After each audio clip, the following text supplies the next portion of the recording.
All right. You watch. M'entendez-vous ici? Bien, bien. Maintenant, surveille ça, frère Rory. Now, one word from God will mean more than all I can say. Maintenant, une seule parole de Dieu comptera plus que tout ce que moi je pourrais dire. Now, if looking from here is hard, it's always was. Bon, quand on regarde d'ici, c'est difficile. Ça l'est toujours. See, the lights are right in your face, and it's kind of hard to see out there, to see the people. Voyez-vous, on a les lumières en plein visage. Et c'est assez difficile de voir dans l'auditoire, de voir les gens. And I don't know, I can see one person actually that I can see now that I know. Et je ne sais pas, je ne vois pas une seule personne en fait, de celle que je vois en ce moment que je connaisse. How many of you strangers can you raise up your hand? Well, I don't know nothing about you. Combien d'entre vous me sont inconnus? Levez la main. Vous savez que je ne sais rien de vous.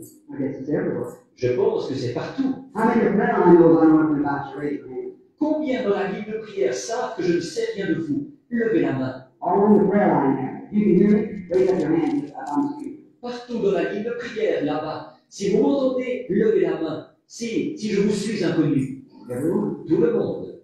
Now, what is he? Maintenant, qu'est-ce qu'il est? He's a high priest that can be touched for the feeling of our infirmities. Il est le souverain sacrificateur qui peut être touché par le sentiment de nos infirmités. That woman that touched his garment, she might not have a prayer party.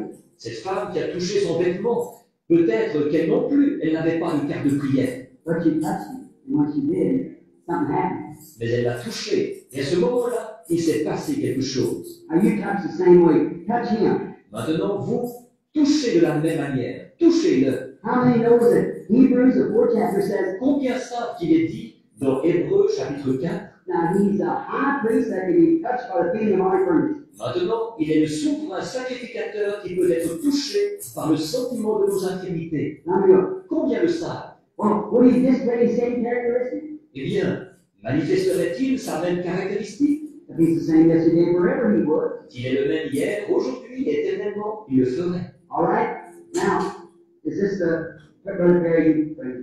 Très bien. Maintenant, est-ce Frère Perry? Maintenant, amène-les-moi. Now, I want everyone to be real ready. Maintenant, je voudrais que tout le monde soit très respectueux. Right here, this second. Ici, juste ici, sœur. Now, can you hear me? Maintenant, m'entendez-vous? Now, don't go, you watch everything on the engineer there, because I don't know how. Bon, je ne sais pas. Surveillez bien celui qui s'en occupe, l'ingénieur, là. Parce que je ne sais pas comment ça va se passer. A vision. I remember, I'm not on the side. Une vision. Maintenant, souvenez-vous, je ne suis pas le Messie. I'm no Christ. Je ne suis pas le Christ. But he is here. Mais il est ici. That's what I'm trying to get you to see. C'est ce que je cherche à vous faire voir. He's here. He's keeping his word. Now, if this woman's sick, I don't know. I don't know her. Il est ici. Il tient sa parole. Maintenant, si cette femme est malade, je ne sais pas. Je ne la connais pas. She's older than I. We probably born years apart, 2 miles apart. This is our first time. Que Dieu vous bénisse. Amen. Je crois que nous nous sentons bien d'être encore dans sa présence. Sans plus tarder, je vous invite avec moi à prendre le psaume 52. Nous lirons à partir du verset 7 du psaume 52.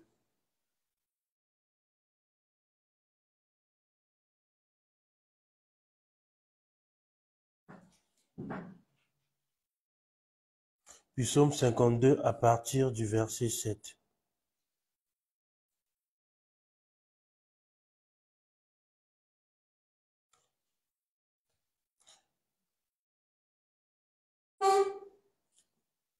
Disons, Dieu t'abattra pour toujours et il te saisira et t'enlèvera de ta tente.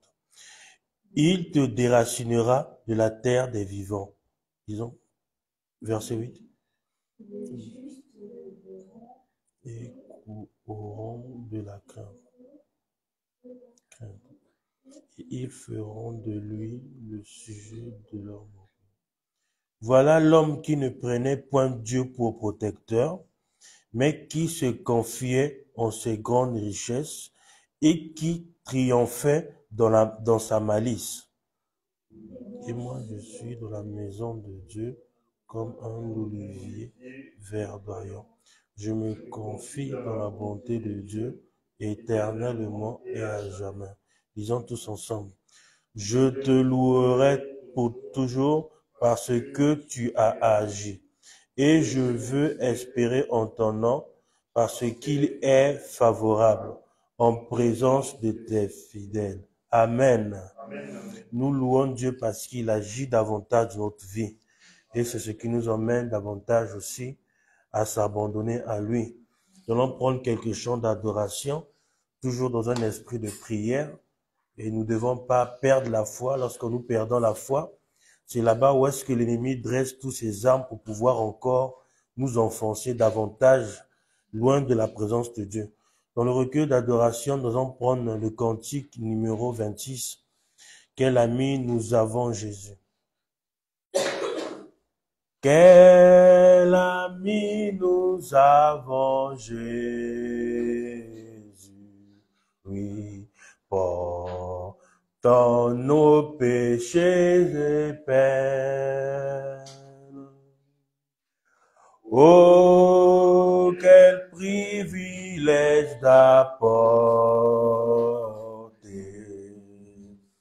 tout à Dieu dans la prière. Oui, souvent nous perdons la paix. En vain nous portons la peine, parce que nous n'apportons pas tout à Dieu dans la prière. Oui, avons-nous éprouvé tentation? Y a-t-il trouble quelque part? Ne perdons jamais courage. Oui, amenons tout au Seigneur. Où trouver l'ami fidèle qui peut partager nos peines. Jésus connaît nos faiblesses. Oui, amenons tout au Seigneur.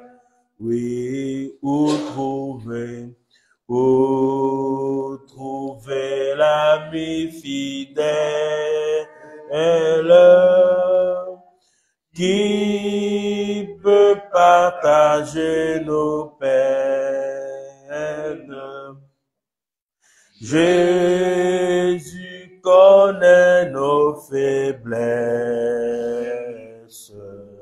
Oui, amenons tout au Seigneur. Oui, sommes-nous faibles et tellement chargés par le fardeau de soucis. Précieux Sauveur, notre refuge, amenons tout au Seigneur. Oh, tes amis t'ont abandonné. Amène tout au Seigneur. Dans tes bras, il te gardera. Là, tu seras consolé. Oh, tes amis tes amis t'ont abandonné.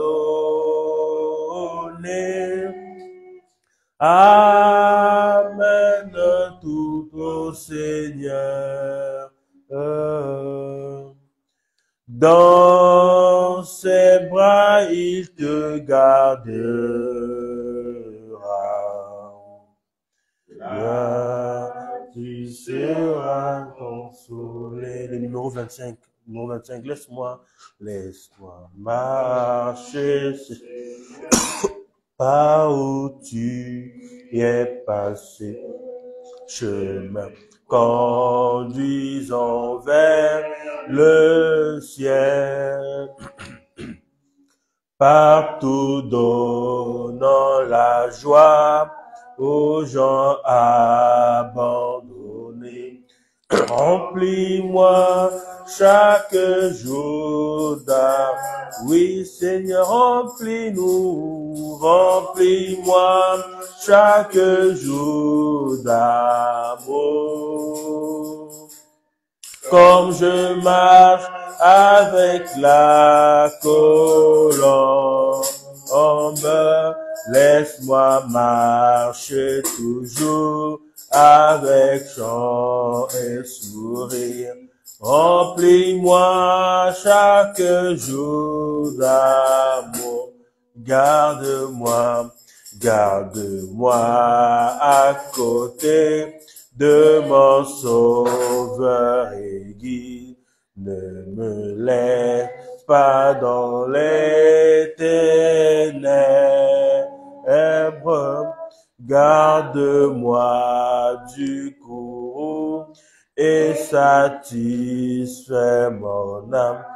Remplis-moi chaque jour d'amour. Oui, remplis-moi chaque jour d'amour. Comme je marche avec ta colombe, laisse-moi marcher toujours avec joie et souci.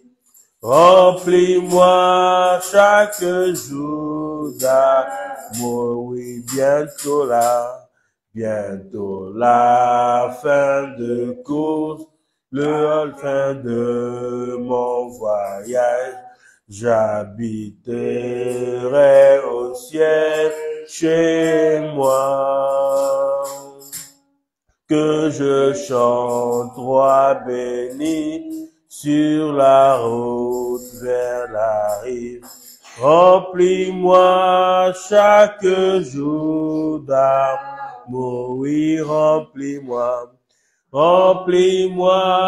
chaque jour d'amour. Comme je marche avec la colombe, laisse-moi marcher toujours avec joie et sourire. Remplis-moi chaque jour d'amour. Dans le recueil de louanges, allons prendre ce petit chant numéro 11. Numéro 11, recueil de louanges. Je me réjouis nuit et jour, comme je marche en pèlerin, car dans toute ma vie je vois la main de Dieu. Oui, le secret de ma joie, la raison de tout cela, le consolateur demeure en moi, oui, il demeure.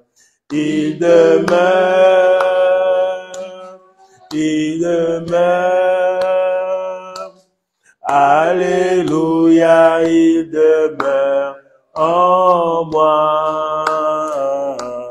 Marchant sur les trois chemins, j'ai la joie le jour, la nuit. Le consolateur demeure en moi, oui, je vivais dans le péché, n'ayant point de paix en moi. jusqu'au bout où Jésus mourut pour moi. Puis je tombais à ses pieds et doux frère me remplit. Le consolateur demeure. Oh, moi, oui, il demeure. Il demeure. Il demeure. Alléluia, il demeure en moi. Marchant sur les trois chemins, j'ai la joie le jour, la nuit. Le consolateur demeure en moi. Oui, il est avec moi. Il est avec moi partout et connaît tous mes soucis. Je suis heureux et libre comme un oiseau. Le Saint-Esprit me contrôle. Jésus satisfait mon le consolateur demeure.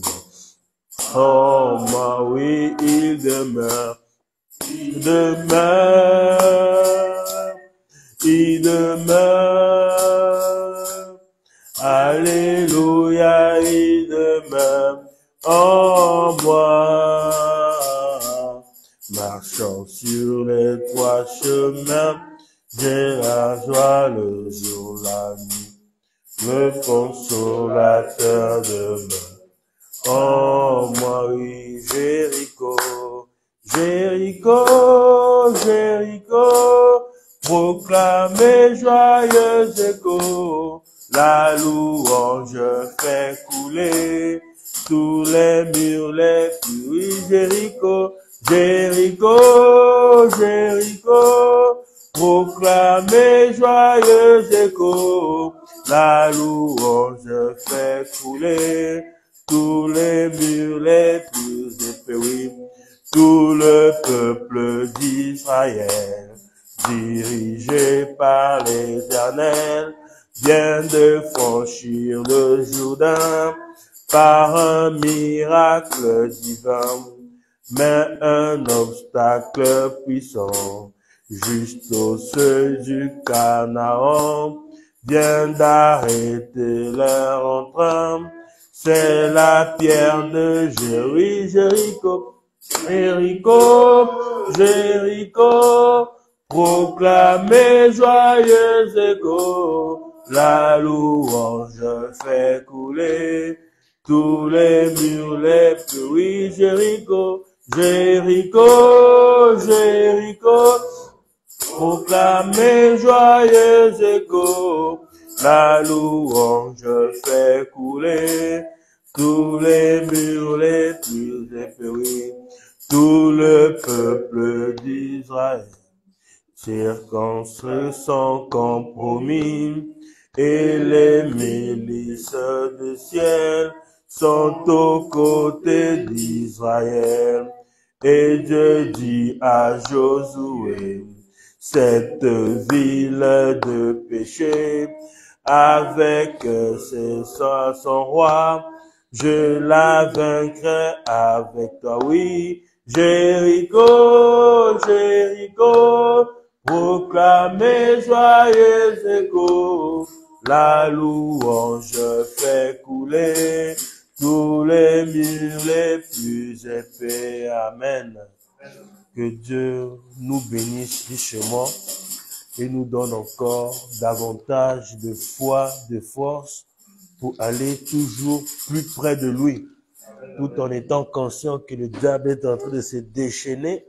Que Dieu nous donne davantage de l'intelligence, de la conduite du Saint-Esprit, des enseignements qu'il faut pour nous, que nous puissions bien nous conduire et lui être agréable en tout temps, en tout lieu, car sa parole nous dit qu'il viendra à n'importe quel moment, mais nous devons avoir l'assurance que nous sommes prêts de le rencontrer.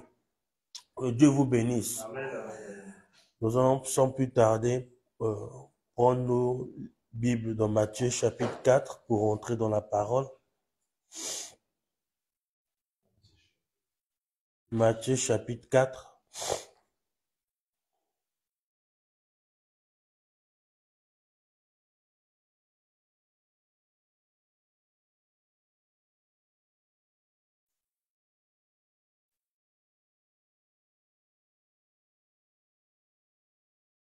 Nous allons prier, remettre encore le service entre les mains de Dieu, ainsi que aussi le sujet de ce matin.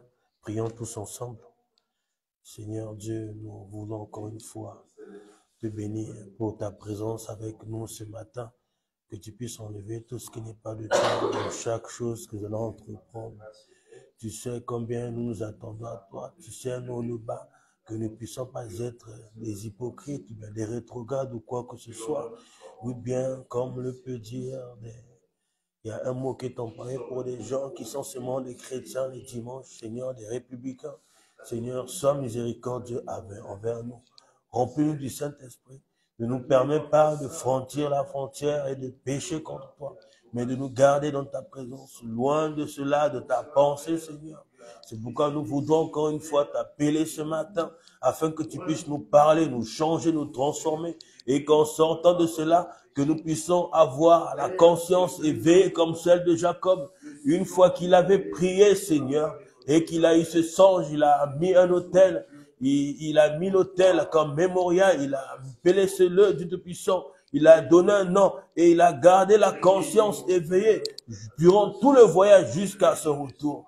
Et il avait dit, Seigneur, si tu es mon Dieu, je te louerai. Seigneur, après toutes ces histoires dans la Bible, ces faits réels que tu as fait pour tes serviteurs qui ont pris position pour toi, Seigneur, nous croyons que tu es le même Dieu, qu'à chaque fois qu'une personne prend position pour toi, toi aussi tu prends position pour lui, au ciel et sur la terre. C'est pourquoi, Seigneur, ce matin, nous voudrons encore que ta volonté qui est au ciel puisse se faire terre ici puisse se faire chair sur la terre dans nos vies, Seigneur. Oh Dieu, nous te remercions pour tout. Au nom de Jésus. Amen.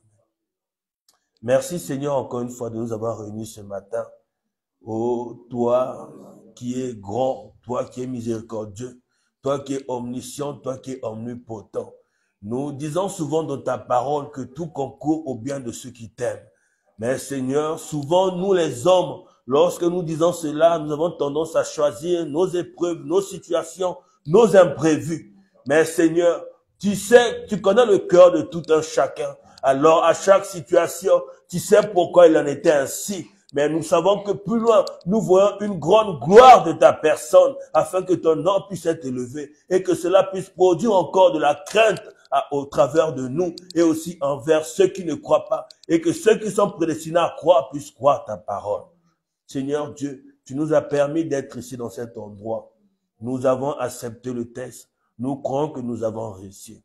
Seigneur, il a fallu un endroit pour recevoir tes enfants. Seigneur, nous croyons que s'il y en a que tu as prédestiné pour écouter la parole, ils viendront. Nous ne courons pas, mais nous regardons à toi. Nous ne voulons pas être des égoïsmes, Seigneur, en regardant comment tu nous bénis, comment tu transformes notre vie, de voir que le péché se détache, de voir que notre zèle pour ta parole est encore plus grand qu'avant, de voir que nous avons encore plus soif de toi. Nous ne voulons pas rentrer dans la distraction. C'est pourquoi, Seigneur, ceux qui n'ont pas reçu cette joie, nous les réclamons qu'ils puissent aussi recevoir la paix et être remplis du Saint-Esprit comme tu nous as donné. Aussi, utilise chacun de tes serviteurs ce matin, d'autres qui ont déjà commencé le service, d'autres qui vont commencer cet après-midi, d'autres qui sont en train de commencer. Seigneur, la plus grande joie, comme l'est dit dans ta Bible, c'est de voir un pécheur qui se répand.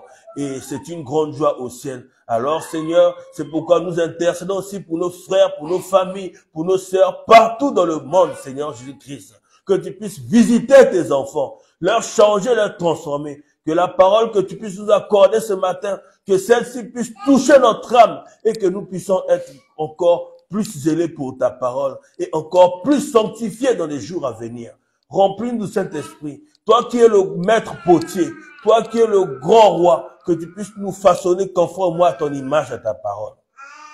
Bénis en lecture ta parole. Viens prendre la suite de chaque chose. Bénis ceux qui écoutent ainsi que ceux qui parlent. Dans le nom de Jésus-Christ. Amen.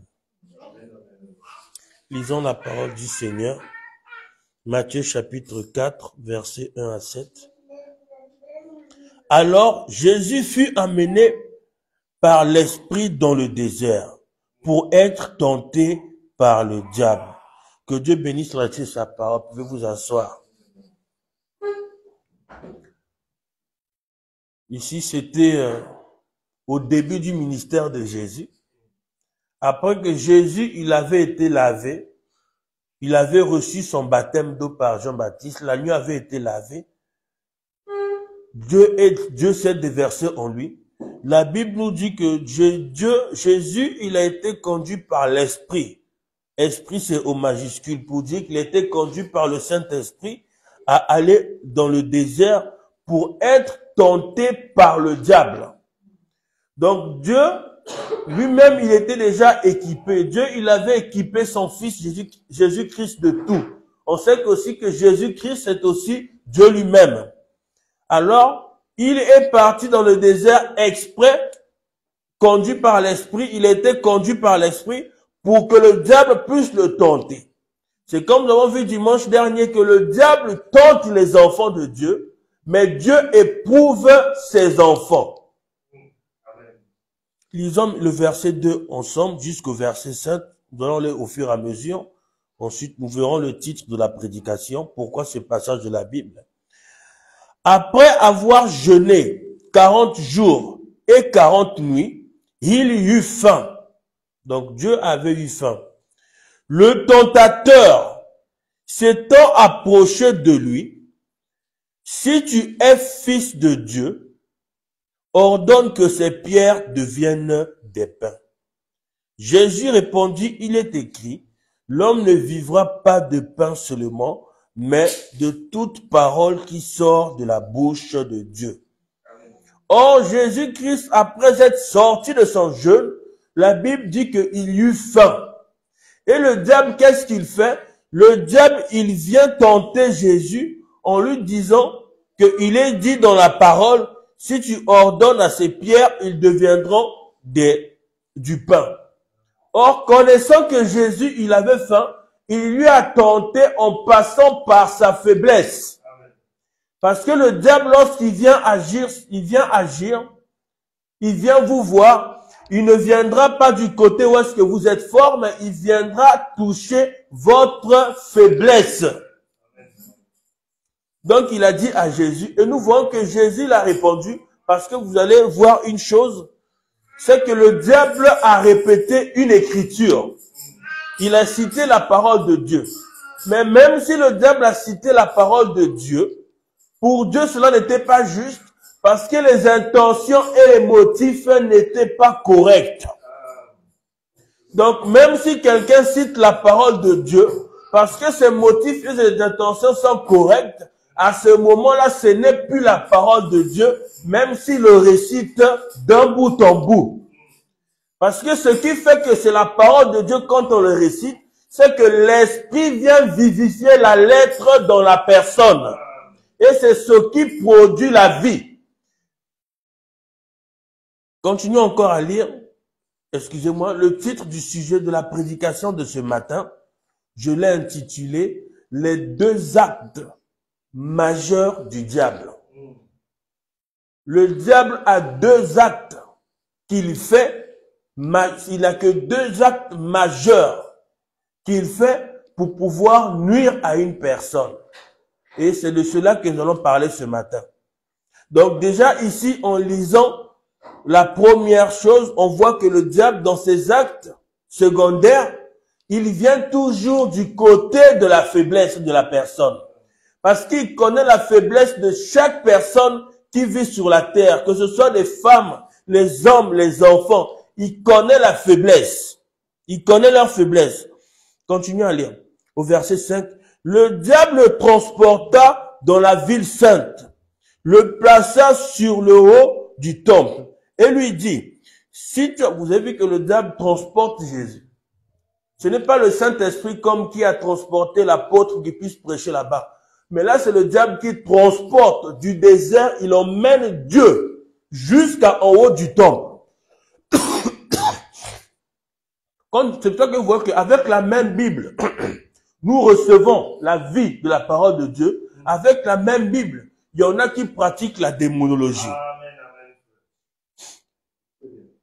Le diable le transporta dans la ville sainte, le plaça sur le haut du temple et lui dit, si tu es fils de Dieu, jette-toi en bas, car il est écrit, il ordonnera il donnera des ordres à ses anges à ton sujet et ils te porteront sur les mains de peur que ton pied ne heurte contre une pierre. C'est toujours le diable qui joue avec les Écritures, mais dès le départ, ses intentions ne sont jamais justes et ses motifs. Continuez à lire au verset 7. Jésus lui dit, il est aussi écrit, tu ne tenteras point le Seigneur ton Dieu. Donc nous voyons que durant toute cette discussion entre Dieu et le diable, Dieu lui répondait toujours par la parole. C'est pourquoi lorsqu'il y a des situations, il y a peu importe comment, et que le diable vient vous parler, même s'il vous récite une écriture, ne faites jamais ce que le diable vous dit. Parce que ce n'est pas l'écriture qu'il est en train de citer, mais c'est l'esprit, l'intention qu'il a derrière qu'il veut que vous puissiez accomplir afin de vous éloigner de la présence de Dieu. Et ce matin, je voudrais parler sur les deux actes majeurs du diable. Parce que le diable doit effectuer certains actes pour vous éloigner de la présence de Dieu. Et c'est de cela que nous allons parler ce matin. Parce que vous allez voir que dans le naturel, lorsque une équipe de foot va aller jouer contre une autre, ils vont étudier la tactique de l'adversaire. Lorsqu'un boxeur va commencer il sait qu'il a, dans 2 mois, il a un combat avec tel adversaire, il va pouvoir s'entraîner pour connaître les coups de son adversaire. Comment il faut les esquiver, comment il faut les contrecarrer. Je vais commencer aussi en lisant aussi le prophète pour que nous puissions vraiment avoir le contexte et par moments nous allons aussi prendre la Bible pour lire ensemble. Le prophète dit ceci dans l'Éden de Satan, paragraphe 14. Maintenant, considérons ce grand, pendant quelques minutes, ce grand jour de péché où nous vivons maintenant. C'est ce que nous voyons aujourd'hui dans le monde. Je ne crois pas qu'il y ait eu un jour d'après tout ce que j'ai lu de l'histoire. Il y a eu des jours de plus grande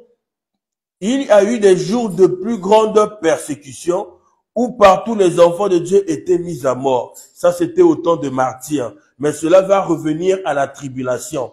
Mais de voir la tromperie de l'ennemi, écoutez très attentivement, mais de voir la tromperie de l'ennemi, nous savons que notre ennemi c'est le diable, jamais n'avons connu un jour comme celui-ci, où nous vivons maintenant.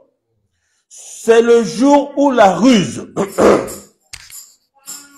c'est le jour où la ruse et la tromperie sont plus fortes que jamais.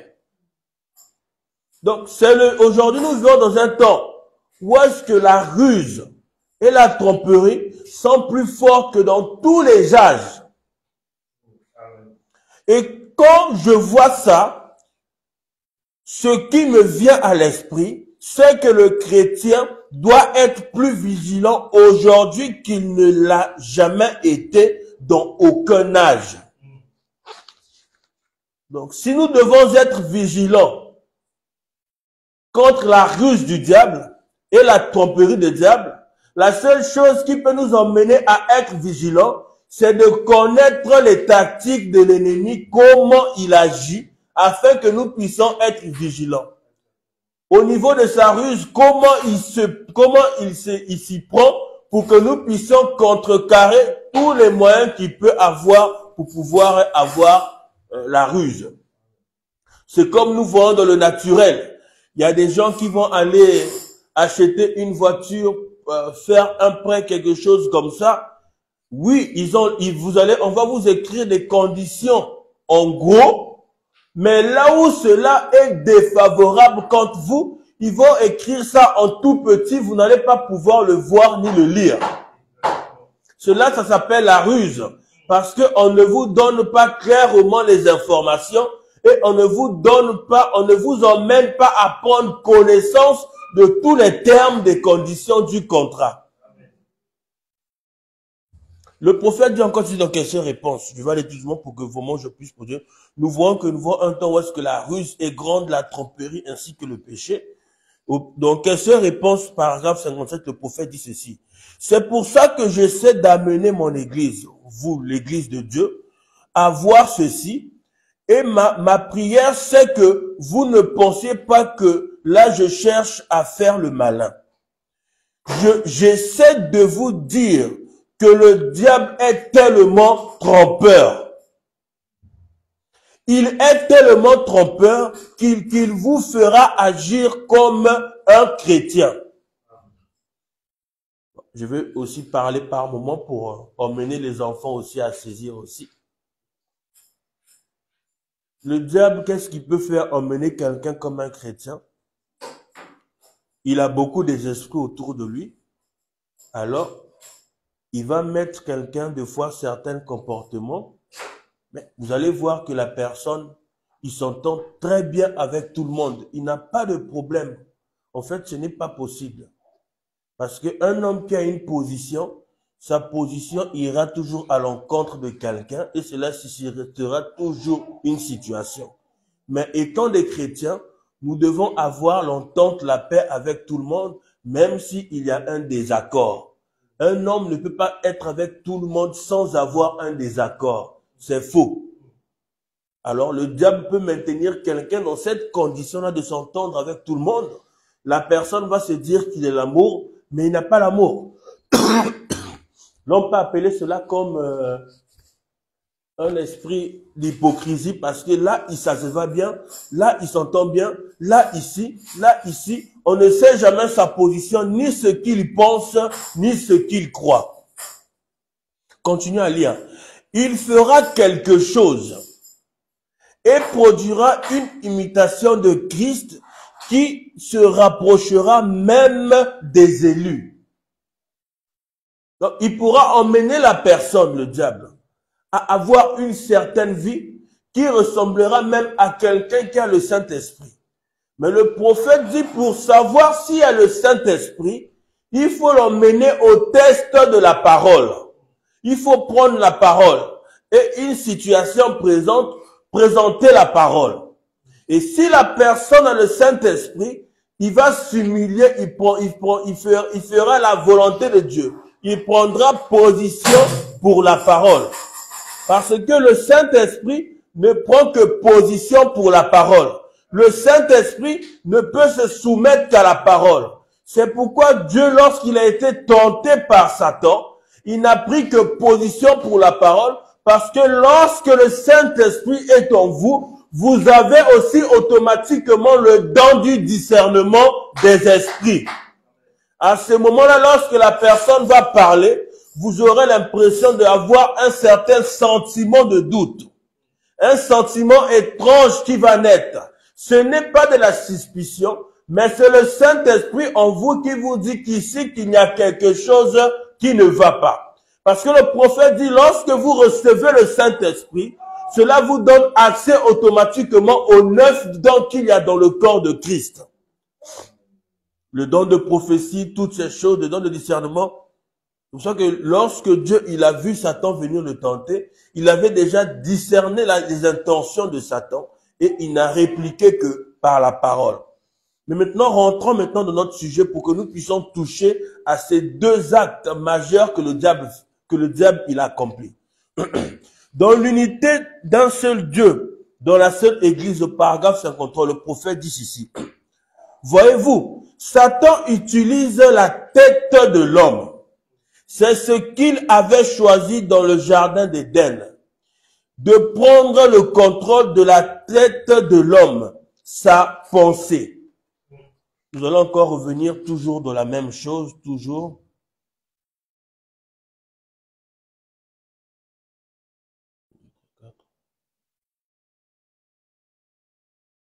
Ici, nous avons la pensée. La pensée, c'est l'esprit de l'homme. Après, ici, nous avons les 5 sens. Nous avons la conscience, l'imagination, l'affection, la mémoire, le raisonnement. Tout ça, c'est dans la pensée. Parce que le corps ne peut pas raisonner. Ce qui emmène au corps de raisonner, c'est la pensée, c'est l'esprit de l'homme. Donc, quand on parle de la pensée, on parle de l'esprit de l'homme, pas de son âme. Parce que l'âme, elle est là à l'intérieur et elle n'a qu'un seul sens.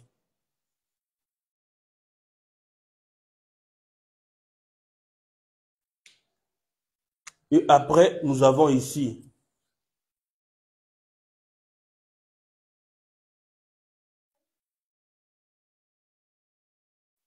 nous avons le corps. On va dire le corps, c'est la partie naturelle.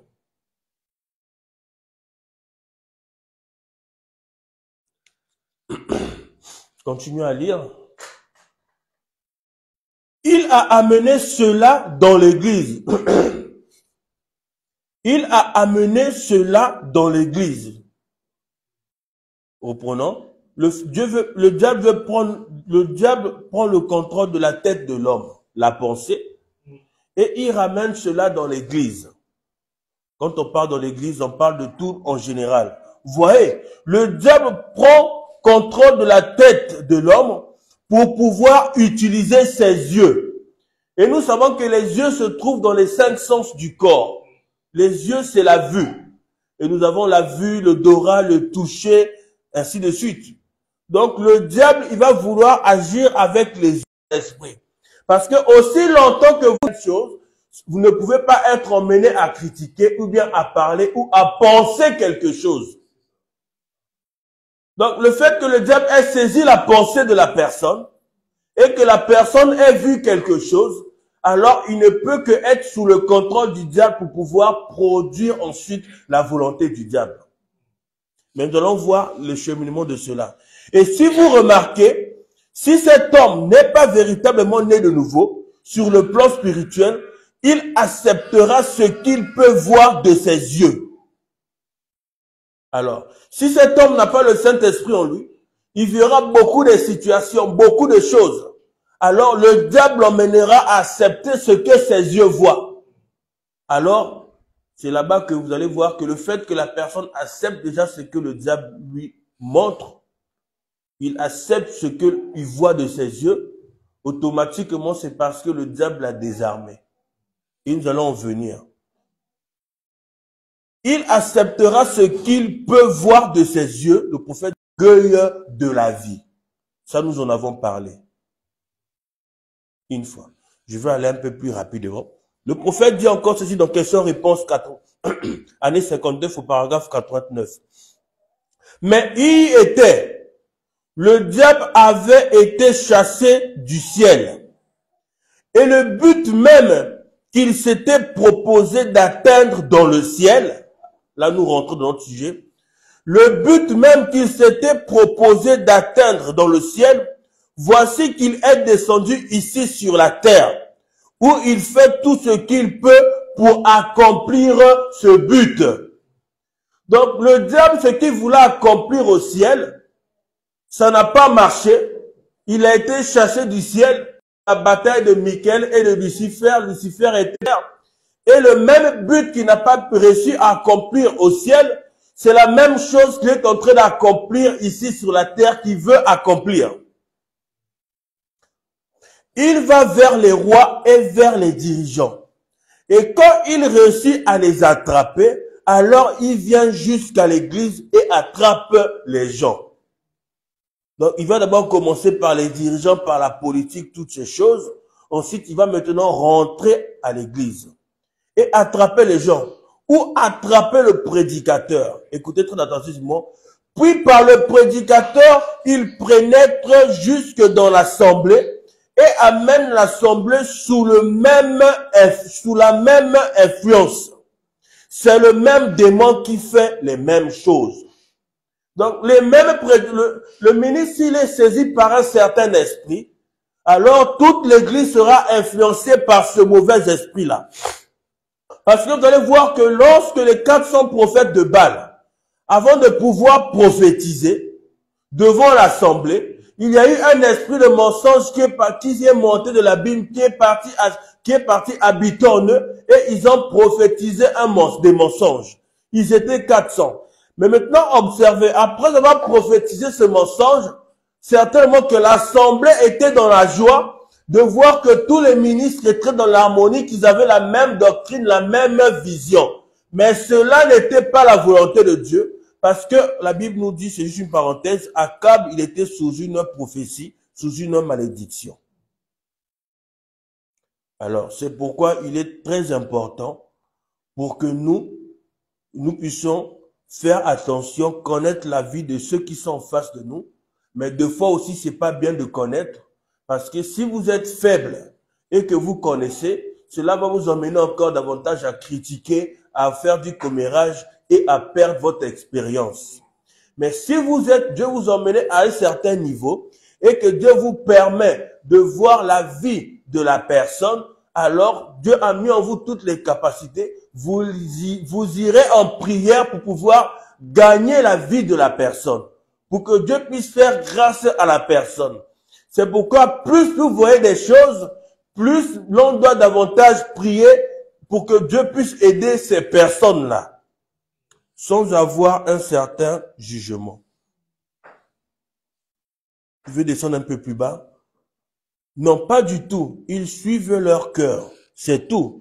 Ils n'ont pas perdu la tête. Ils sont simplement dirigés par leur cœur.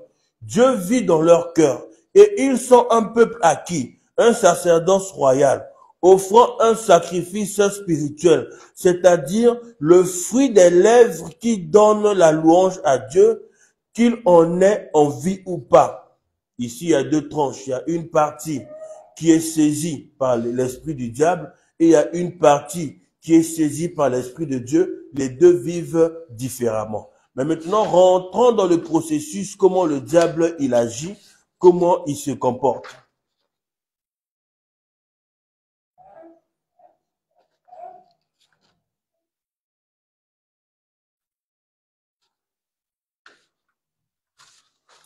Rentrons maintenant dans notre plus profondément. Dans la prédication, la plus grande bataille jamais livrée, le prophète dit ceci au paragraphe 294. Ici, nous voyons les tactiques du diable. Nous faisons comment? Maintenant, j'ai beaucoup de passages de l'écriture ici, où il est question des prophètes et tout, alors qu'il était venu à eux et à différentes personnes, partout dans la Bible, et qu'il avait fait la même chose. C'est toujours sa tactique d'essayer d'amener les gens à être incrédules à l'égard de la parole de Dieu. Voilà le premier acte majeur du diable. Le premier acte majeur du diable, c'est d'emmener les gens à être incrédules à l'égard de la parole de Dieu. C'est le premier acte que le diable doit faire. Donc, dans tout ce que le diable fait, même s'il récite une écriture, c'est pour vous emmener à être incrédule à l'égard de la parole de Dieu. C'est la première chose. Et c'est son objectif. Parce qu'il sait qu'aussi longtemps que vous n'êtes pas incrédule à la parole de Dieu, il est conscient que vous ne ferez pas sa volonté. Continuez à lire. Écoutez, vous, les soldats de la croix, quand vous êtes incrédule à l'égard d'une seule parole de la Bible écrite de Dieu, vous êtes désarmés. Et quand vous allez dans la prédication de la parole par la semence ordinaire, le prophète il dit, ce qui a causé la mort dans toute l'humanité, ce qui a mené que Adam et Ève puissent être chassés de l'Éden, ce n'est pas qu'ils ont douté à toute la parole de Dieu, mais il a suffi qu'ils doutent à un seul mot de la parole de Dieu. C'est pour ça que lorsque vous placez une écriture au mauvais endroit, automatiquement cela ne va pas donner une bonne interprétation. Et si l'interprétation n'est pas bonne, la personne ne manifestera pas la vie correcte. Déplacer aussi une virgule de la parole de Dieu, cela aussi produit la mort. Parce que dans la constitution d'une phrase, il y a d'un paragraphe, dans le domaine de la littérature, lorsque vous déplacez la virgule, vous le mettez à un certain endroit, cela peut changer complètement le contexte de la phrase, même le contexte du paragraphe. Le prophète dit encore ceci, dans la prédication de la bataille, la plus grande bataille jamais livrée, au paragraphe 296.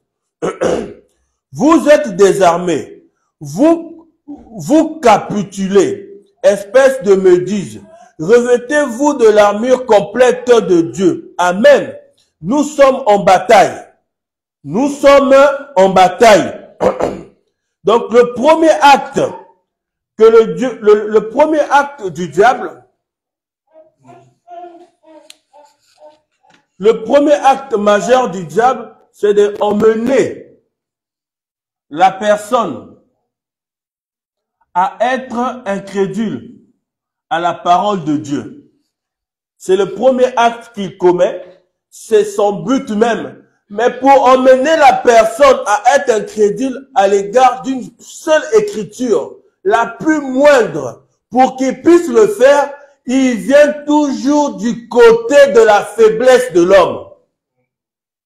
Parce qu'il sait, nous allons venir pour que nous puissions bien comprendre comment le diable agit. Dans la prédication, la bataille, la plus grande bataille jamais livrée, au paragraphe 296. Vous êtes désarmés, vous capitulez, espèce de méduse, revêtez-vous de l'armure complète de Dieu. Amen. Nous sommes en bataille. Ce que Dieu dit est vrai. Toute parole d'homme est un mensonge. Voyez, dès que qu'il vous emmène à écouter une chose, c'est sa tactique. Vous êtes désarmés. Lorsque Ève, dans le jardin d'Éden, s'est mise à écouter le diable, elle a commencé à raisonner, parce que le diable est rentré dans sa pensée. Le diable a commencé à féconder sa pensée. Automatiquement, la partie naturelle du corps a produit l'acte de l'incrédulité, qui était la manifestation de la semence qui était dans sa pensée. Et la Bible nous dit que cela a produit la mort. Parce que Ève n'a douté qu'à une seule parole de Dieu. Mais le prophète nous dit, la Bible nous montre que Ève ne l'a pas fait volontairement. Mais Ève, pour qu'elle puisse le faire, il a fallu un instrument, que le diable puisse être rusé. Que le diable puisse être malin. Donc le diable l'a pris par la ruse. C'est pourquoi nous allons prendre le dictionnaire pour que nous puissions voir la définition de deux mots.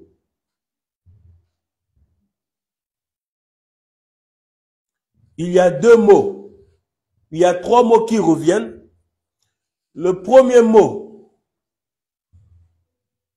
je vais essayer de prendre rapidement.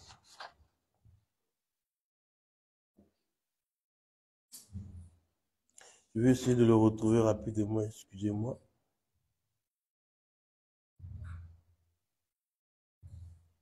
La ruse. Il y a trois mots qui sont revenus. Il y a la ruse, il y a la tromperie. Nous savons c'est quoi la tromperie. C'est le fait de mentir pour emmener quelqu'un pour obtenir quelque chose. La tromperie. La ruse, ce terme désigne l'habilité d'une personne à agir de façon astucieuse, maligne, voire fourbe ou déloyale, afin de parvenir à ses fins. Voilà la définition de ruse.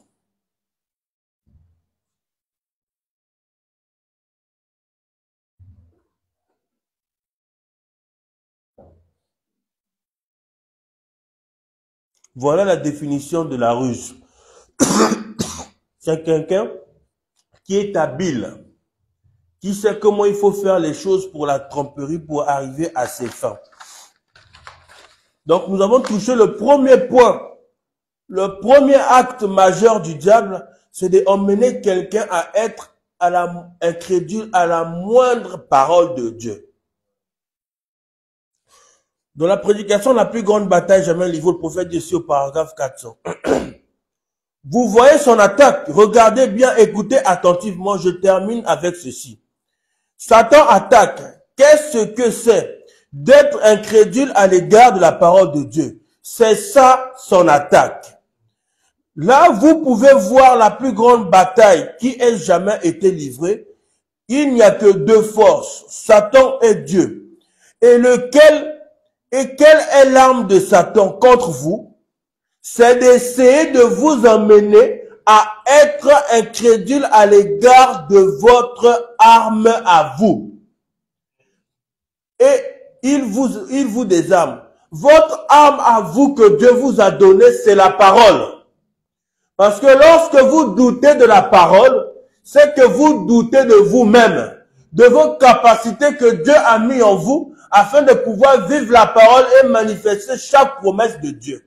Mais le diable sait que si vous emmène pas à douter de la parole, il ne pourra pas vous emmener à faire sa volonté. C'est pour ça que nous parlons des actes majeurs, les deux actes majeurs du diable. Le premier, nous venons de découvrir, c'est qu'il doit vous emmener à douter de la parole de Dieu. Parce que le deuxième acte que le diable il accomplit dans la vie d'une personne dépend de l'accomplissement du premier acte. C'est de cela que nous allons voir. Nous allons continuer. Nous continuons à lire. Et c'est d'essayer de vous emmener à être incrédule à l'égard de votre âme. Âme, le prophète l'a mis, ça a été mis en majuscule, à vous. Il vous désarme. Écoutons. Écoutons bien tranquillement maintenant. Écoutez. S'il peut vous emmener à être incrédule à l'égard de votre âme, ceci équivaut, s'il vous emmène à croire que votre âme n'est pas assez puissante, il vous aura désarmé. Et nous savons que dans le domaine naturel, lorsqu'une personne part en guerre, si son chargeur est plein, il tire deux balles, pam, pam. Mais son chargeur contient de base, quand il est plein, 100 balles. Si il oublie qu'il a toujours des munitions et qu'il ne se rappelle plus que son arme est encore chargée, a encore toute la puissance, face à l'ennemi, il aura peur de tirer et l'ennemi va le tuer. Parce que déjà, il a été désarmé dans sa pensée. Une fois qu'il est désarmé dans sa pensée, alors dans le naturel, son corps ne peut plus agir conformément au mandat qu'il a reçu. Au paragraphe 42, le prophète dit ceci, de toute la même prédication. Regardez, il vous aura désarmé quand il vous aura amené à être incrédule à l'égard de cette arme. Donc, lorsque le diable emmène quelqu'un à être incrédule à l'égard de la parole de Dieu, à ce moment-là, même Dieu n'est plus en mesure d'agir en faveur de cette personne. Parce que si cette personne est incrédule à l'égard de la parole de Dieu, à ce moment-là, cette personne ne pourra plus faire la volonté de Dieu. Parce que si quelqu'un est incrédule à l'égard de la parole de Dieu, cela veut dire qu'il n'a plus la foi pour pouvoir ramener l'action de Dieu dans sa vie. Parce que ce qui ramène l'action de Dieu dans votre vie, c'est lorsque vous avez foi dans la parole. Pas de ce qu'un homme a dit, mais de ce que la parole dit. C'est comme je dis tout à l'heure, la parole dit. Il est écrit. Mais pour que il est écrit là puisse devenir la parole faite chair, il faut que l'esprit puisse venir vivifier ce il est écrit. Mais il est écrit où? Mais il est écrit en vous. Alors quand vous croyez que la parole est en vous, et que vous croyez que c'est ce que Dieu vous a donné, et que vous croyez, vous savez ce que Dieu est, mais parce que Dieu vous savez ce qu'il est, et qu'il est en vous, alors vous êtes en mesure même de pouvoir imaginer à une certaine mesure ce que Dieu est capable de faire de votre vie contre le diable. C'est pourquoi nous avons vu que le premier acte, c'est qu'il emmène quelqu'un à être incrédule à n'importe quelle écriture, en passant par la faiblesse de la personne. Toujours. Continuez à lire. Et il aura désarmé quand il vous aura amené à être incrédule à l'égard de cette parole. Quand vous la déposez, votre combat s'arrête là, vous êtes fichu. Tenez cette arme, ne la déposez pas. Nous voyons son incrédulité, qu'il y a encore une chose que je veux dire maintenant dans un instant. Nous voyons déjà que lorsque quelqu'un il est incrédule à la parole de Dieu, à ce moment-là, Dieu n'est plus en mesure, parce que Dieu, pour agir, vous devez avoir foi dans sa parole. Alors la personne, il est à la merci du diable. Il est entre les mains du diable. Et ce qui va suivre, ça sera maintenant compliqué. C'est pourquoi la Bible dit, priez les uns pour les autres. Parce que la vie chrétienne, oui, tu as le Saint-Esprit. La vie chrétienne, pour grandir davantage, pour avoir des expériences, nous avons besoin des prières des uns les autres. Si vous êtes là, c'est parce que nous prions les uns pour les autres. Si je suis là, c'est parce que vous priez aussi pour moi, nous prions les uns pour les autres. Toujours dans l'amour. Parce que s'il n'y a pas cet acte d'amour, s'il n'y a pas ce soutien de la prière, personne ne peut se glorifier de ce qu'il est. Parce que votre foi, elle est aussi bénéfique pour vous que pour votre prochain. Parce que la Bible dit que nous sommes membres les uns des autres. Maintenant, voyons maintenant le deuxième acte du diable. Parce que nous voyons que le premier acte qu'il accomplit, c'est d'emmener la personne à être incrédule de la parole de Dieu. Mais maintenant, nous allons voir le deuxième acte qu'il accomplit, c'est quoi? Donc, question réponse 59. Donc, question réponse 59 au paragraphe 42. Le prophète dit ceci.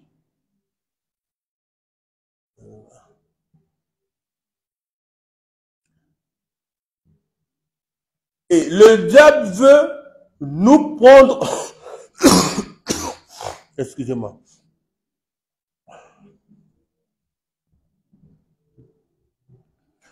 Le diable veut nous prendre sous son contrôle, à lui, pour nous faire agir sous sa conduite. Donc, c'est le but du diable. C'est qu'il veut nous prendre sous son contrôle pour que nous puissions agir sous sa conduite. Mais pour cela, il accomplit d'abord ce premier acte, que vous puissiez d'abord être incrédule à la parole de Dieu. Mais maintenant, voyons le deuxième acte. Donc, d'abord, sous une forme atténuée. Parce que quand on prend des mots comme ça, c'est très important aussi de voir le dictionnaire. Qu'est-ce que le dictionnaire veut dire? Sous une forme atténuée. Je vais essayer de prendre le dictionnaire rapidement. Il dit ici, sous une forme atténuée, il introduit le péché. Sous une forme atténuée. Le dictionnaire dit ceci sur le mot atténué.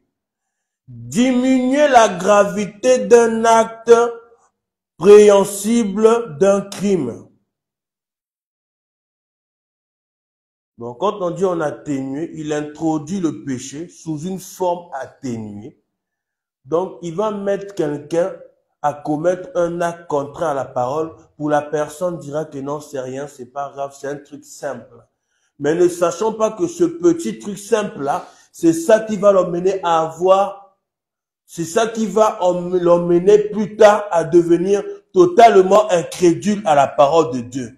Parce que ça va faire un effet boule de neige. Parce que lorsqu'on parle d'un effet boule de neige, c'est que la boule de neige, elle est petite. Plus elle roule, elle descend de la montagne, plus elle va devenir de plus en plus grande.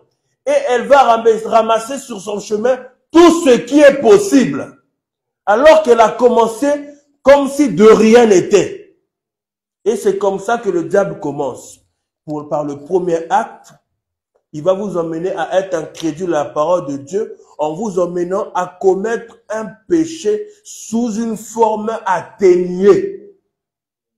Donc, il touche la faiblesse. Chacun être humain a une faiblesse. Alors, le diable joue avec cela. Quand il voit qu'il n'y a pas, il va vouloir vous emmener à commettre un péché sous une forme atténuée. Continuons à lire.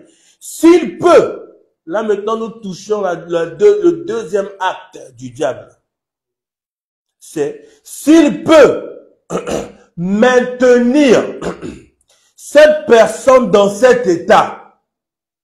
Une fois que cette personne est incrédule à la parole de Dieu, parce qu'il a commis un péché sous une forme atténuée, quelque chose qui lui semble être insignifiant, pas du tout grave, qui ne peut même pas aller gémir, rectifier selon la parole, il va être là simplement comme ça. Si le diable peut le diable, son deuxième acte, ça sera de le maintenir dans cet état-là. Donc, le deuxième acte du diable, c'est de maintenir.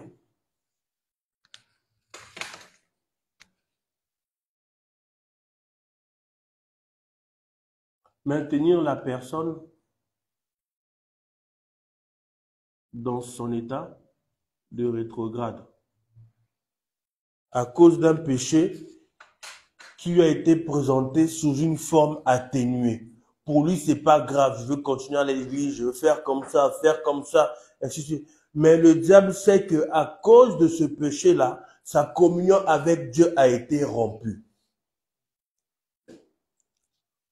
S'il peut maintenir cet homme dans cet état, un homme juste, un homme bon, simple, le laisser continuer à essayer d'être bon comme ça, s'il peut le maintenir comme ça jusqu'à sa mort, c'est tout ce qu'il veut.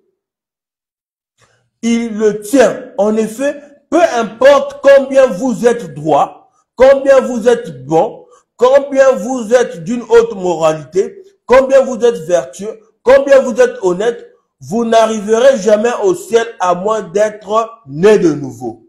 Là, on revient encore que non, là, il faut la nouvelle. C'est pour ça que lorsque le prophète dit dans une citation, le prophète dit, je suis heureux d'avoir rencontré Dieu avant que l'église ne m'attrape. Donc, lorsque les gens viennent à l'église, le but, ce n'est pas qu'ils deviennent des membres d'église, mais le but, c'est qu'ils soient remplis du Saint-Esprit. Parce que lorsqu'ils sont remplis du Saint-Esprit, Dieu les conduira toujours dans sa parole. Dieu les conduira toujours dans toute la vérité. Peu importe les situations qu'il y aura dans le futur, ils resteront toujours du côté de la parole en ayant toujours une attitude conforme à la parole. Continue à lire. Il le tient en effet, peu importe combien il est droit, combien il est bon, combien il est d'une haute moralité, combien vous êtes vertueux, combien vous êtes honnête, vous n'arriverez jamais au ciel à moins d'être né de nouveau. Jésus l'a dit. Il faut que vous naissiez, il faut que vous soyez régénérés. Sinon, vous ne pourrez jamais en aucun cas entrer au ciel, ni jamais revenir à Christ.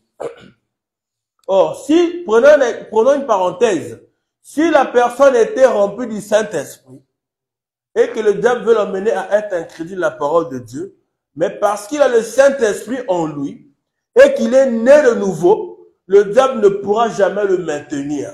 Parce que le Saint-Esprit dans la personne va ramener la personne à prendre position pour la parole de Dieu. Donc là où la personne a failli, le Saint-Esprit va l'amener à rectifier pour pouvoir ramener cette communion avec Dieu. C'est pour ça que lorsque Saoul, dans la Bible, il a rétrogradé, il a désobéi à Dieu à cause de sa cupidité. La Bible dit oui, c'était Saoul, c'était un homme, c'était un roi d'Israël que les enfants d'Israël avaient voté. Il était ouin. Mais il avait une faiblesse, c'était la cupidité. Et le diable s'en a servi pour l'emmener à être incrédule à la parole de Dieu. Ensuite, il a été rétrograde. Quand il a voulu aller se battre contre l'ennemi, il a voulu avoir cette assurance qu'il avait autrefois lorsqu'il combattait. Lorsque un homme est rétrograde, c'est dur pour lui de prendre position pour la parole de Dieu. Alors Saoul, il a commencé à chercher l'Urim Tumim, à voir des songes. Il a eu rien du tout.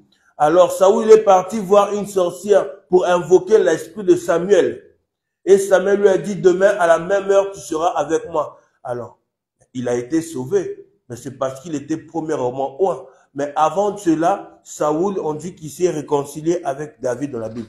Comme vous voyez toutes ces histoires de la Bible, en fin de compte, lorsque quelqu'un y a le Saint-Esprit, le diable ne peut pas le maintenir dans une certaine vie. Ou bien Dieu va le retirer. Parce que la Bible dit, Dieu lui-même, il a dit dans les évangiles, dans Matthieu, il a dit, Seigneur, tout ce que tu m'as donné, ils sont à moi et je n'ai perdu aucun. Donc, Dieu ne peut pas perdre ses enfants. Aucun de vous ne peut perdre sa vie. Peu importe le degré de l'erreur, la parole corrige l'erreur, mais la parole enlève l'incrédulité. Parce qu'il y a une différence entre avoir la vie de la chose et commettre une erreur. Quand le policier attrape quelqu'un, non, monsieur, j'ai commis une erreur. C'est parce que c'est la première fois que la personne, il a fait. Mais maintenant, le policier va prendre sa tablette, il a son ordinateur, il va regarder, le monsieur, il a fait une erreur, c'est une erreur, c'est comment? Il va dire, non, monsieur, vous n'avez pas fait une erreur, vous êtes un récidiviste. Et on sait que les gens qui sont récidivistes, je crois que c'est ça le mot, ils ont encore une peine encore plus dure que ceux qui commettent des erreurs. C'est que vous voyez que avoir la vie de la chose et commettre une erreur, c'est deux choses différentes. Quelqu'un qui a la vie, c'est quelque chose de perpétuel, de répétitif. Toujours, toujours. Mais quelqu'un qui commet une erreur, c'est pas quelque chose de répétitif. Le prophète dit ceci. Là, nous avons touché les deux points. C'est que le diable nous emmène la personne à être incrédule à l'égard de la parole de Dieu. C'est le premier point. Quand il réussit cette première étape-là, alors il touche à la deuxième chose, c'est de maintenir cette personne dans cet état. Or, si c'est un fils de Dieu, il a reçu le Saint-Esprit, Dieu va le sauver. Mais si c'est pas un enfant de Dieu, que quelqu'un qui n'a pas reçu le Saint-Esprit, et que le diable le mettait dans cet état en étant incrédule à la parole de Dieu, lorsque le temps de la vie qu'il était assigné sur la terre est accompli, et qu'il est retiré, il va se retrouver devant un jugement sans miséricorde. C'est pourquoi il est très important pour nous de beaucoup écouter le prophète, de prier, d'avoir des moments de se consacrer, de s'abandonner à Dieu.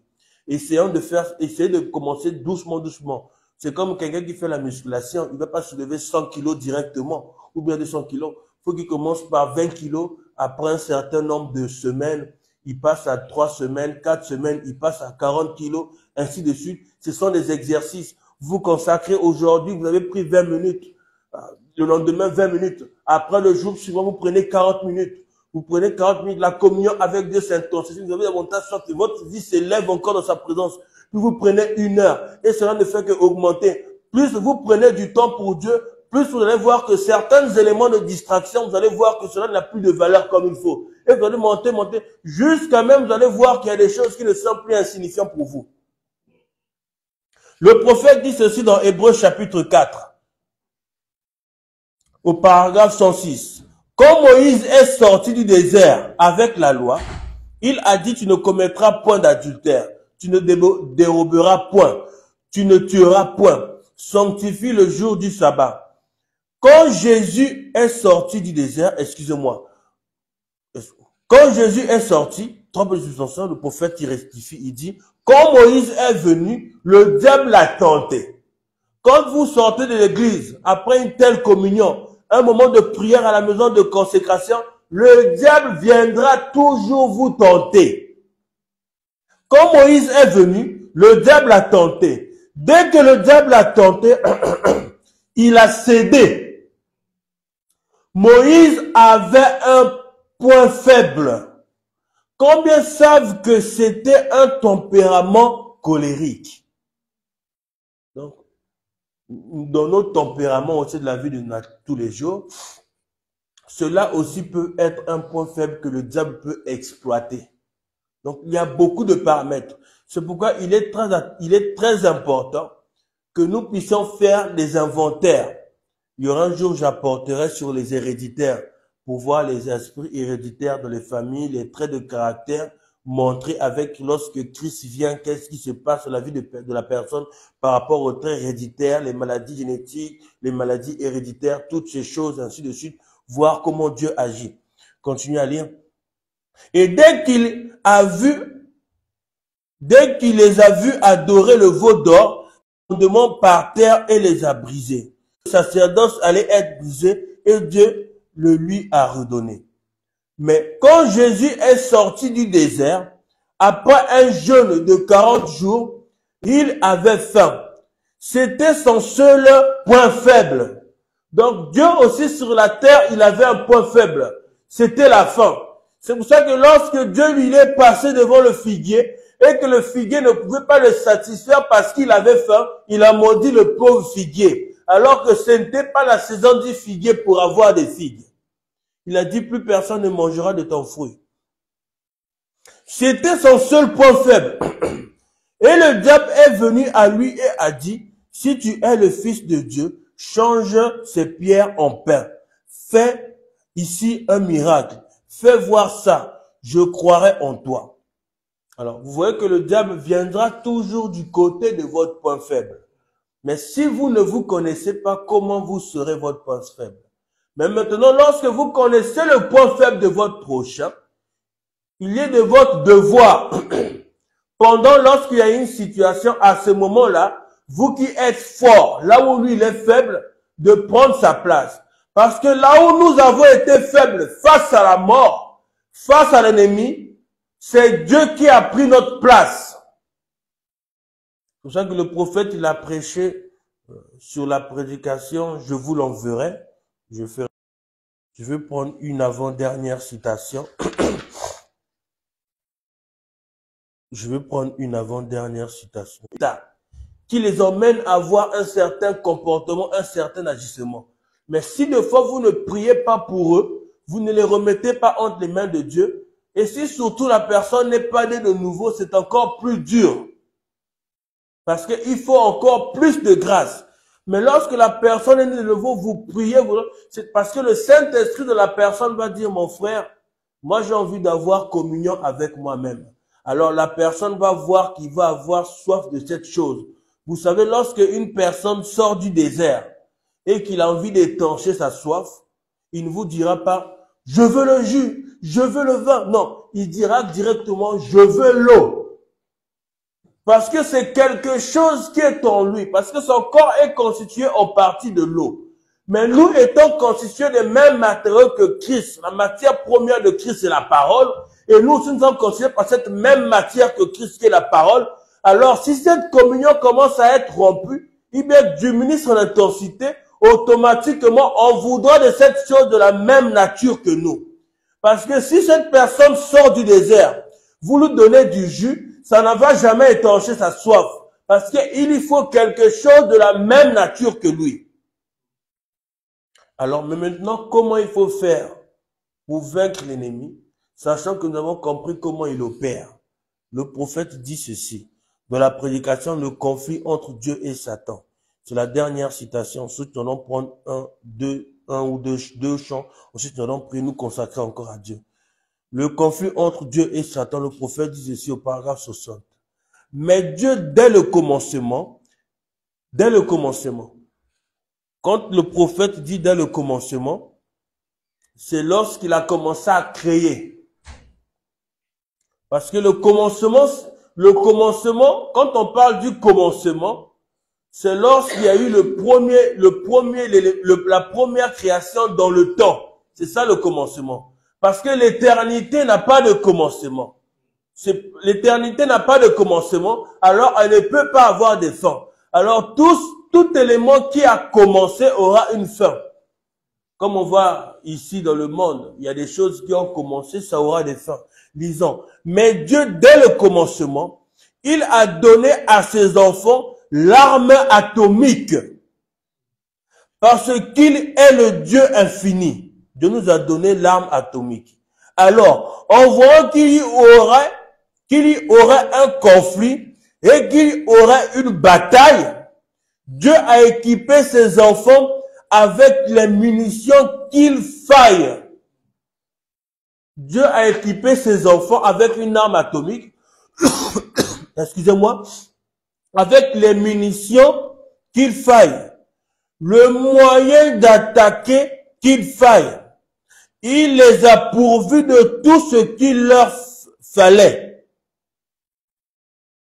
Excusez-moi. Dieu a équipé ses enfants avec les munitions qu'il fallait. Le moyen d'attaque qu'il fallait. Il les a pourvus de tout ce qu'il fallait pour leur permettre de parcourir tout le chemin. De l'Éden jusqu'à l'enlèvement. Donc, quand les gens donnent des excuses, beaucoup de raisons, toutes ces choses, c'est parce que le diable est en train de leur maintenir dans une position qu'ils ne sont pas conscients. Parce qu'ils ont été quelque part incrédules à la parole de Dieu. Or, s'ils ne se remettent pas en question, ils ne s'examinent pas, à moins qu'ils n'ont pas le Saint-Esprit, ça sera compliqué pour eux. Mais ici, on voit que Dieu nous a tout donné. Parce que Dieu savait que nous, en venant ici sur la terre, il allait avoir une grande bataille contre le diable. Alors Dieu, il a équipé chacun de ses enfants conformément au poste qu'il aura dans l'armée de Dieu. L'autre là-bas, c'est un sniper. L'autre là-bas, il est sur une mitraillette. Les deux ne sont pas équipés pareillement. Pendant que celui qui est sur la grande mitraillette, il tire de partout, le sniper, il regarde de loin dans pour pouvoir protéger son frère en tuant l'ennemi. C'est ça que vous allez voir que plus l'on diminue la communion avec Dieu, plus l'on diminue la communion les uns avec les autres, plus les attitudes les uns avec les autres changent aussi. Parce que le prophète dit, mon attitude que j'ai vis-à-vis de vous, c'est mon attitude que j'ai aussi envers Dieu. Parce que si une personne, il a une certaine attitude vis-à-vis d'une personne, sachant que la nature nous enseigne que l'attitude est une seconde nature, alors si une personne agit d'une certaine manière vis-à-vis de X, il ira agir le même comportement vis-à-vis de Y, parce que c'est la nature, c'est ce qu'il est. Continue à lire. Il a pourvu de tout ce qu'il leur fallait pour leur permettre de parcourir tout le chemin de l'Éden jusqu'à l'enlèvement. Donc Dieu nous a tout donné, tout ce qu'il faut, depuis notre naissance jusqu'à l'enlèvement.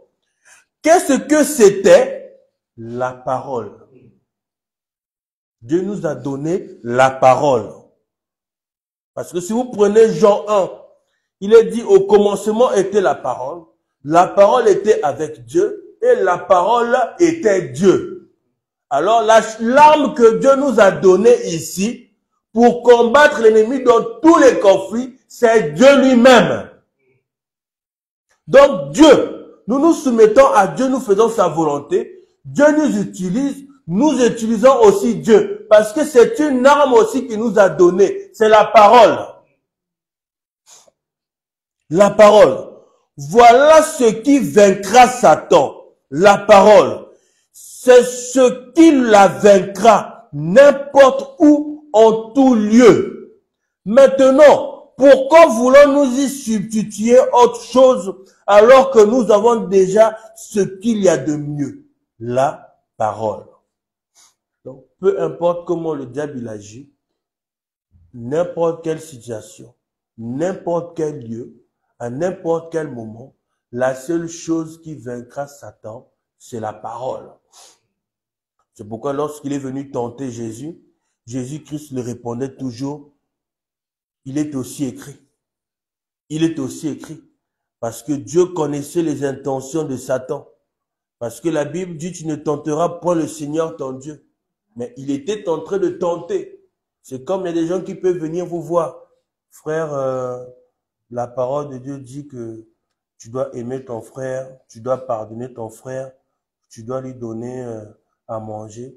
Ce n'est pas ce qu'il est en train de dire, mais c'est l'intention qui est derrière. Parce que vous connaissez cette parole. Entre les frères, il ne peut pas avoir, non. Entre les frères, il y a toute une transparence dans l'amour. C'est ça que le prophète, il fait une déclaration quelque part. Même la Bible dit, il dit, la Bible dit, vous pouvez faire tout ce que vous voulez, mais sans l'amour, cela est égal à zéro. Le prophète dit, je préfère une église où est-ce qu'il n'y a aucun don qui se manifeste, mais qu'il y ait l'amour. Or, l'amour dont il est question, c'est l'amour divin. C'est ça qui emmènera les gens à avoir soif de Dieu, à se soumettre encore davantage à la parole de Dieu. Parce que l'amour divin, avec ça, avec l'amour divin, vous allez dompter davantage les esprits, aussi longtemps que vous avez foi dans ce que Dieu a mis en vous. Parce qu'il a mis en vous la parole. C'est Dieu, la parole c'est Dieu. Il a mis en vous lui-même pour que vous puissiez vaincre la bataille. Alors même si le combat fait rage, l'Éternel est là dans le camp. Il vaincra toujours l'ennemi. Que Dieu vous bénisse. Nous allons prendre ce petit chant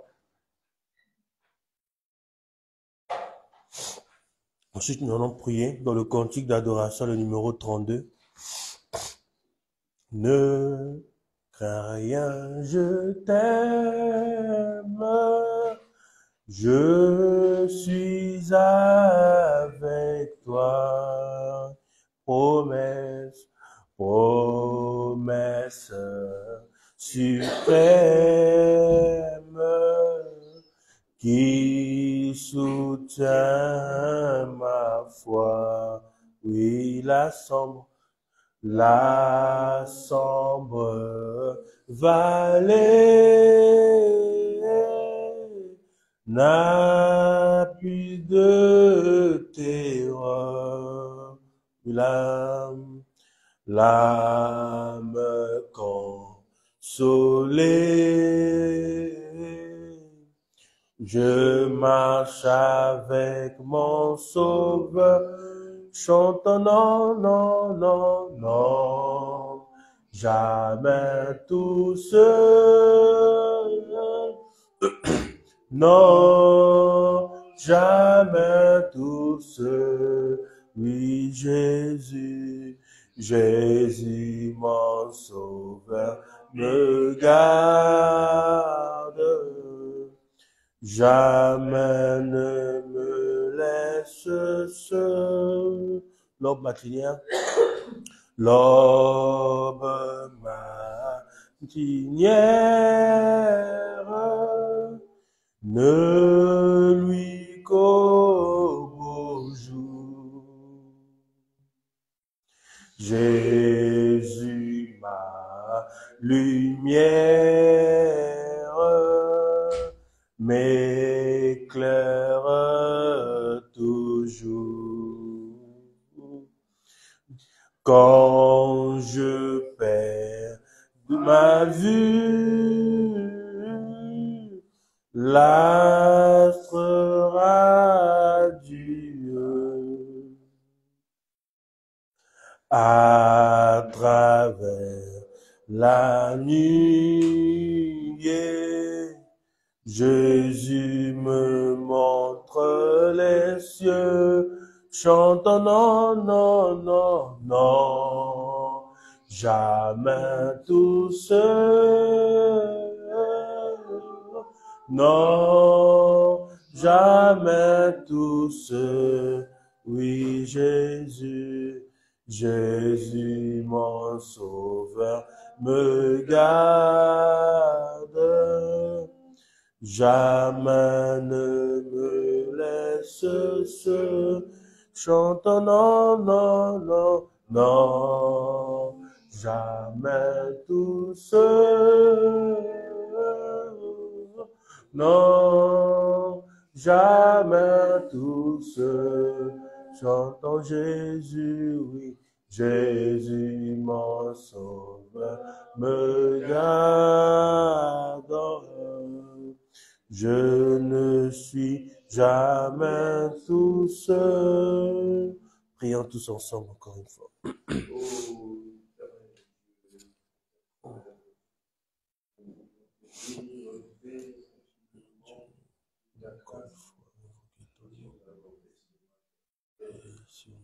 Merci pour ta parole, pour ce message. Oh, il a été riche en vitamines, Seigneur. Il a été riche en magnésium, Seigneur, en tout ce qu'il faut pour que notre être spirituel puisse encore prendre une position pour toi, Seigneur. Nous attendons à toi de voir comment le diable est en train de se déchaîner, Seigneur. Permets pas que le diable affaiblisse la foi de chacun de tes enfants, mais que toi, le Saint-Esprit, tu puisses prendre la prééminence sur eux, afin que nous puissions t'honorer en tout temps, en tout temps. Veille sur nous comme la prunelle de tes yeux. Viens purifier nos pensées. Emmène en nous, Dieu de puissant, des pensées saintes, Dieu de puissant. Que nous puissions méditer sur chacune de tes promesses. Car celui qui pense beaucoup se dispense beaucoup à ce qu'il pense et accomplit ce qu'il pense. C'est pourquoi, Seigneur, nous t'invitons encore une fois à te faire chair en nous, à prendre le contrôle de chacun de tes enfants ici, ainsi que ceux qui suivent d'une manière comme d'une autre. Seigneur, s'il y a des âmes qui veulent encore écouter la parole, nous croyons que l'arche est encore ouverte, que tu puisses les faire entrer. Seigneur, tu es Dieu, tu es roi. Tu es le seul et véritable témoin. Tu es notre rédempteur. Tu es notre tout en tout. Tu es omniscient, tu es omnipotent. Tu connais la fin avant le commencement. Tu sais le pourquoi de chaque chose qui nous arrive, de chaque épreuve qu'il y a. Mais nous savons que par-dessus tout, c'est afin que ta gloire puisse encore éclater. Oh Dieu, veille sur nous comme la prunelle de tes yeux. Tu nous as fait la grâce d'être Israël spirituel, rempli du Saint-Esprit, en ayant la foi d'Abraham, en étant des Adams, restaurant, en ayant toute l'autorité sur Satan, comme Adam l'avait dans l'Éden avant le péché. Seigneur, ne nous laisse pas vain, que chaque fois que, Seigneur, nous disons quelque chose qui n'est pas juste, que tu ne prennes pas cela en compte. Oh Dieu, nous croyons toujours à la mer de l'oubli, Dieu le puissant. Il n'y a que toi pour oublier, mais nous allons nous rappeler. Mais enlève la culpabilité, que le diable ne puisse pas maintenir tes enfants dans un état lamentable, mais que tu puisses les restaurer, les délivrer, les remplir du Saint-Esprit, que ceux qui ont le Saint-Esprit, que tu leur donnes encore de nouvelles expériences, Seigneur. Et que ceux qui n'en ont pas, que tu le leur accordes pour la gloire de ton Saint-Nom. Seigneur, en ces jours si sombres, où est-ce que le péché est en train de battre son plein, on voit davantage de la mondanité, de l'amusement, que même ce que les églises de réveil faisaient, nombreux de ceux qui croient le message commencent à faire, Seigneur. C'est la preuve que le diable est rentré, Seigneur. Mais ne permets pas qu'il rentre dans ton saint temple qui est l'âme de tes enfants, Seigneur.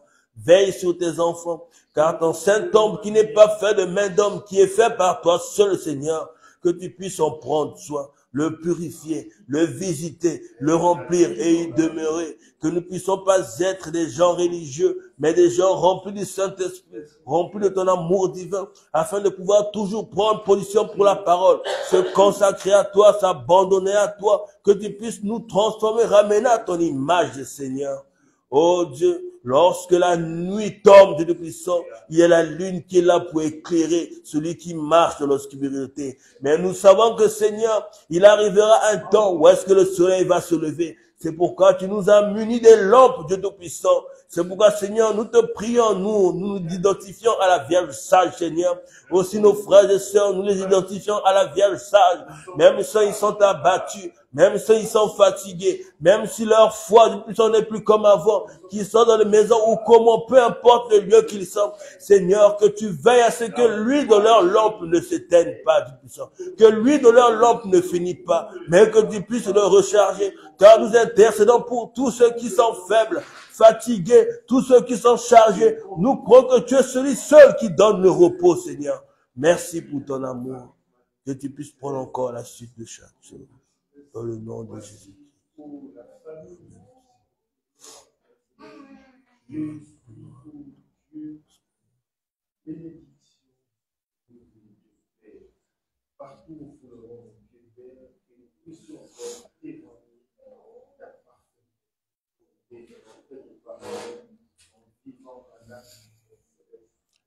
Le Saint-Esprit est là. Le Saint-Esprit est là. La mort a disparu. Dieu donne un plein salut.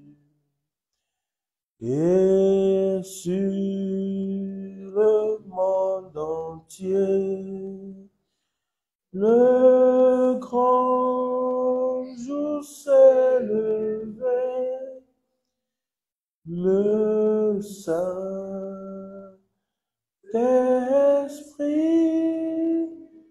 est là. L'obscurité s'enfuit, la lumière a jailli, chasser des cœurs troublés, tout incrédule à Christ des rois, Répands l'esprit de foi, le Saint-Esprit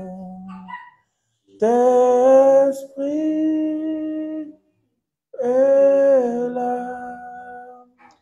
Oui, le Saint-Esprit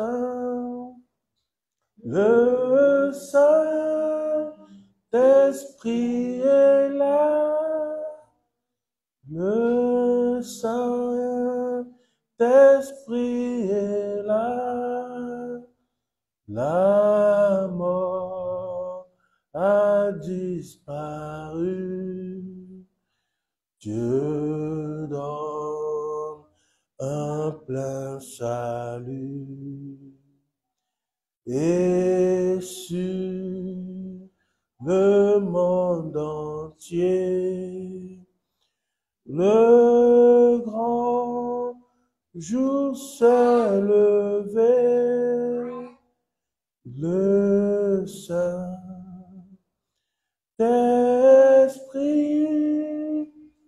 est là. Le grand consolateur. Le grand consolateur vient remplir tous les cœurs, l'esprit de vérité nous met en liberté. Il ouvre les prisons, répand la guérison, le Saint-Esprit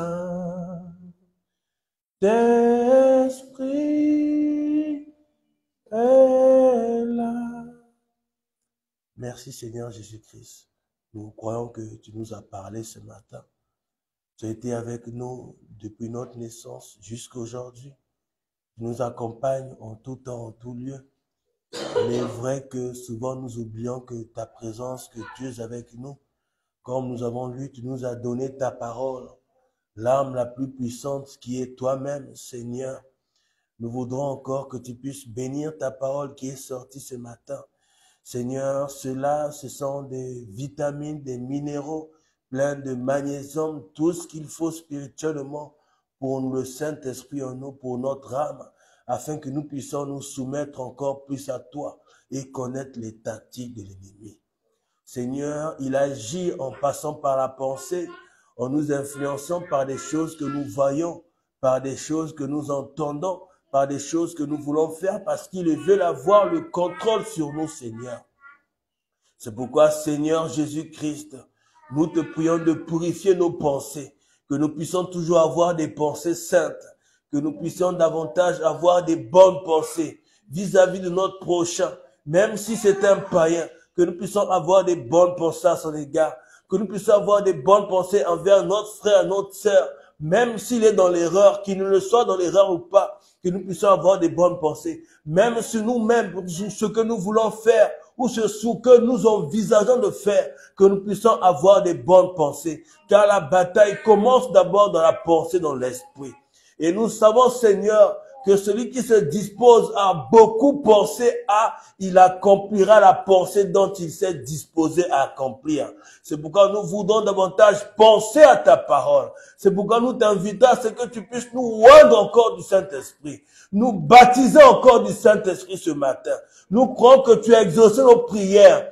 Tu as tout accompli. Nous croyons, Seigneur, que tu as raccourci le temps de l'attente pour l'exaucement de la prière de tout un chacun, ainsi que des désirs, Seigneur. Seigneur, peu importe les situations, parce que tu as abrégé le temps. Nous croyons que tu as abrégé le temps de tout temps, de la souffrance de tes enfants, même des épreuves, de quoi que ce soit, afin que nous puissions voir le temps de la bénédiction et que ton nom puisse être encore glorifié et élevé.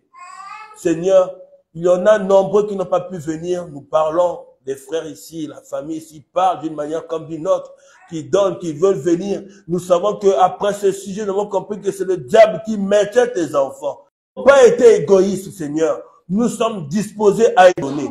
Donne-nous encore davantage tout ce qui nous manque, afin que nous puissions agir favorablement et être une bénédiction, non seulement pour nos frères et sœurs, mais aussi pour nous-mêmes. Parce que tu as dit dans ta parole que nous nombreux seront jugés à cause de leurs pensées et des actes. Mais l'acte est l'accomplissement de la pensée, et la parole est aussi de l'accomplissement de la pensée. Parce qu'avant qu'une personne parle, Seigneur, il a pensé. Avant qu'il agisse, il a pensé. C'est pourquoi, Seigneur, nous te prions au nom de Jésus-Christ. Ici, maintenant, chaque acte et parole et pensée, que tout cela soit fait pour honorer ton Saint-Nom. Nous croyons que tu nous as exaucés. Merci pour cette parole. Merci pour chaque chose que tu fais. Viens briser encore davantage la puissance de Satan dans nos familles respectives. Ainsi que ceux que tu as prédestinés pour croire, qu'ils puissent croire à la parole. Peu importe l'église qui va croire, nous te glorifierons pour cela. Parce que nous savons que lorsque nous serons dans l'éternité, ça sera une plus grande joie que nous avons ici sur la terre. Merci Seigneur. Fortifie encore notre foi. Garde-la jalousement. Veille sur elle, arrose-la, qu'elle puisse croître encore davantage. Merci pour tout. Exprime tout dont je n'ai pas su exprimer. Bénis les offrandes et les dîmes, tout ce qui sera récolté. Seigneur, tout cela c'est pour ta gloire. Et nous nous livrons entièrement à toi. Seigneur, le premier pas que nous faisons, considère cela et viens prendre la suite de chaque chose. Que toi tu sois le capitaine sur le bateau. Amen. Dans le nom de Jésus-Christ. Amen. Amen. Que Dieu vous bénisse richement. Donc, nous avons terminé.